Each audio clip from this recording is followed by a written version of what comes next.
Hello guys, welcome back sa aking YouTube channel. Meron na naman akong i-share sa inyo kung paano baklasin itong panel sa taas. May ilaw.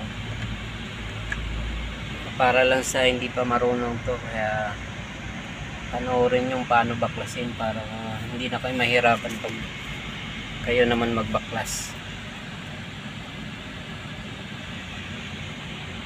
Okay. Bali ito kasi wala namang tornilyo to, pero matigas lang siya talaga tanggalin.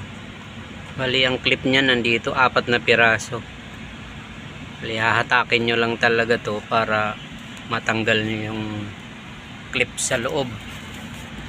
As ito isa din to, tinanggal nyo rin to para pihitin nyo lang to pa.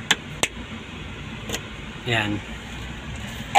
Tapos ito may lock na yan dito, pwede mo na itong tanggalin.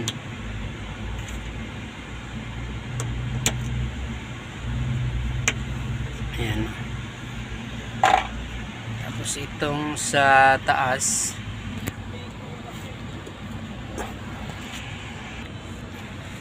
bali ito na guys, tanggal na siya. Hinatak ko lang naman siya pababa kasi ito lang yung clip niya. Ito bali 4 na piraso, nakalaki yan dito. Kaya ang hatak niya lang pababa lang siya. Medyo matigas lang pero okay lang yan, bago pa kasi yung clip eh. Ayan. Okay, para lang sa hindi pa marunong